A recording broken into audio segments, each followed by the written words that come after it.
আসসালামু আলাইকুম everyone. Welcome to world scope বাংলাতে। ইন্ডিয়া হঠাৎ করেই বাংলাদেশের সব রেল প্রকল্প স্থগিত করে দিয়েছে। অজুহাত হিসেবে রাজনৈতিক অস্থিরতা ও শ্রম নিরাপত্তা ইস্যু দেখিয়েছে। এটি একটি দীর্ঘ ১৬ বছরের একপাক্ষিক সম্পর্কের কুখ্যাত পরিণতি। ভারতের অন্যতম প্রভাবশালী সংবাদ মাধ্যম দ্য হিন্দু একটি রিপোর্ট প্রকাশ করে, যেখানে বলা হয় ভারত সরকার বাংলাদেশে প্রায় ৫,০০০ কোটি রুপির রেল প্রকল্প অর্থায়ন বন্ধ করে দিয়েছে এবং সব নির্মাণ কার্যক্রমও স্থগিত করে দিয়েছে। তারা এর কারণ হিসেবে দেখিয়েছে বাংলাদেশে শ্রমিকদের নিরাপত্তা নিশ্চিত না হওয়া এবং রাজনৈতিক অস্থিতিশীলতা। এই যুক্তি শোনার পর প্রশ্ন জাগে, এই অস্থিরতা কি হঠাৎ করেই শুরু হলো? প্রকৃতপক্ষে এসব প্রকল্প কি সত্যি বাংলাদেশের উন্নয়নের জন্য ছিল, নাকি ভারতের উত্তর পূর্বাঞ্চলকে মূল ভূখণ্ডের সাথে যুক্ত করার কৌশল হিসেবে ব্যবহৃত হচ্ছিল? ভারতের এই সিদ্ধান্ত আসলে বাংলাদেশের জন্য কী বার্তা বহন করছে? এই প্রশ্নের উত্তর পেতে হলে আমাদের ফিরে তাকাতে হবে ২০০৮ সালে, যখন আওয়ামী লীগ সরকার ক্ষমতায় আসে। তখন থেকেই ভারত বাংলাদেশ সম্পর্ক ছিল মূলত একমুখী। ভারতের স্বার্থকে অগ্রাধিকার দিয়ে শেখ হাসিনা সরকার তাদের চাওয়া মেনে নেয় বিনা প্রশ্নে। সীমান্তে বিএসএফ গুলি চালিয়ে বাংলাদেশি নাগরিক হত্যা করলেও কোনো কার্যকর প্রতিবাদ হয়নি। ভারতের স্বার্থে ফেনী নদীর পানি দেওয়া হয়েছে, ট্রানজিট সুবিধা দেওয়া হয়েছে, এমনকি চট্টগ্রাম ও মংলা বন্দর ব্যবহারের অনুমতিও ভারত পেয়েছে। কিন্তু আমাদের চাওয়া পাওয়া, সেগুলো থেকে আমরা বঞ্চিতই থেকেছি। সবচেয়ে বড় উদাহরণ হলো তিস্তা চুক্তি। ভারত আজও সেটা করেনি, অথচ হাসিনা সরকার ভারতের সব দাবি মেনে গেছে। এই অনৈতিক সম্পর্কের মাঝে ভারত পরিকল্পিতভাবে একের পর এক রেল প্রকল্প গ্রহণ করে, যেগুলোর পিছনে ছিল তাদের নিজস্ব কৌশলগত লক্ষ্য। রেল প্রকল্পের ভিতরের কাহিনী। এই প্রকল্পগুলো যদি বাংলাদেশের উন্নয়নের অংশ মনে করে থাকেন, তাহলে সেটা মারাত্মক ভুল হবে। বরং ভারত এসব প্রকল্পের মাধ্যমে বাংলাদেশকে লজিস্টিক করিডোরে পরিণত করতে চেয়েছিল। কিছু প্রকল্প তুলে ধরলেই বুঝে যাবেন। আখাউড়া থেকে আগারতলা রেল সংযোগ।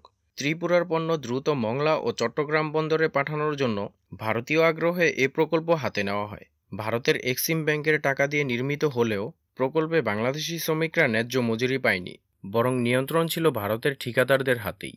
খুলনা থেকে মংলা ব্রডগেজ লাইন।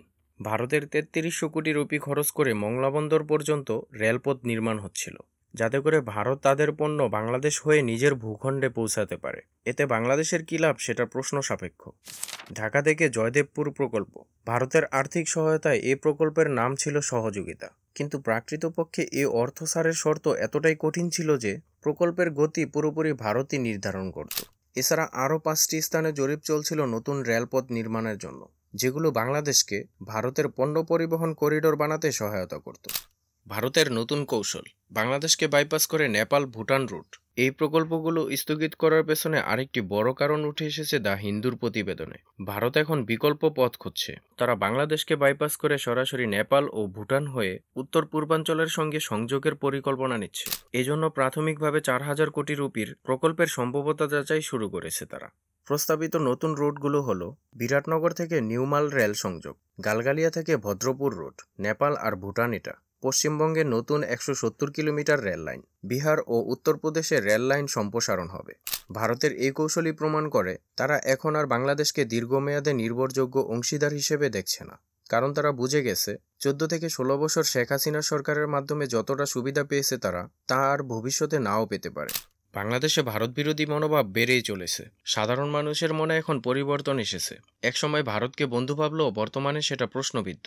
ভারত সীমান্তে নির্বিচারে মানুষ হত্যা করে, বাংলাদেশের অভ্যন্তরীণ রাজনীতিতে হস্তক্ষেপ করে, মুসলিম বিদ্বেষী মনোভাব ও আচরণ প্রকাশ করে, বাজার দখলের জন্য ভেজাল পণ্য ঢুকিয়ে দেয়। এসব ঘটনা মিলিয়ে এখন বাংলাদেশের জনগণের মধ্যে ভারত বিরোধী মনোভাব দ্রুত বেড়ে চলেছে। এসবের সমাধান কি বা বিকল্প পথের খোঁজে বাংলাদেশের উচিত এখনই কিছু পদক্ষেপ গ্রহণ করা। চীন, তুরস্ক, জাপান, মালয়েশিয়া বা ইউরোপীয় ইউনিয়নের মতো নিরপেক্ষ শক্তিগুলোর সঙ্গে যোগাযোগ বাড়ানো উচিত। অভ্যন্তরীণ প্রকল্প স্বাধীনতা, দেশীয় অর্থায়নে বা নিরপেক্ষ উৎস থেকে সহায়তা নিয়ে অভ্যন্তরীণ অবকাঠামো গড়ে তোলা। ভারতের করিডোরের সুবিধা প্রত্যাহার। যেহেতু ভারত এখন আমাদের গুরুত্ব কমিয়ে দিচ্ছে, আমাদেরও উচিত তাদের করিডোর সুবিধা বন্ধ করে দেওয়া। এই প্রকল্পগুলো স্থগিত করা শুধুমাত্র একটি অর্থনৈতিক সিদ্ধান্ত নয়, এটি একটি রাজনৈতিক বার্তা। শেখ হাসিনা সরকার ভারতের সাথে যতটা অনুগত থেকেছে, ভারত ততটা নিঃস্বার্থ থেকেছে। এই দাবির প্রমাণ কখনোই মেলেনি। সময় এসেছে বাংলাদেশ স্বাধীন পররাষ্ট্রনীতি গ্রহণ করুক, কূটনৈতিকভাবে নিজেদের স্বার্থ আগে বিবেচনায় আনুক। গুরুত্বপূর্ণ এই বিষয়টির ক্ষেত্রে আপনি কি মনে করেন, নিচে কমেন্টে জানিয়ে দিন। তো এই ছিল ভারতের হঠাৎ করে বাংলাদেশের সব রেল প্রকল্প স্থগিত করার আপডেট। যদি ভিডিওটি ভালো লেগে থাকে তাহলে লাইক, শেয়ার আর চ্যানেলটি সাবস্ক্রাইব করে পাশে থাকা বেলটি প্রেস করে দিন। এতে করে যখনই চ্যানেলটিতে নতুন কোনো ভিডিও আসবে আপনার কাছে নোটিফিকেশন চলে যাবে। Thanks for watching this video. Stay safe.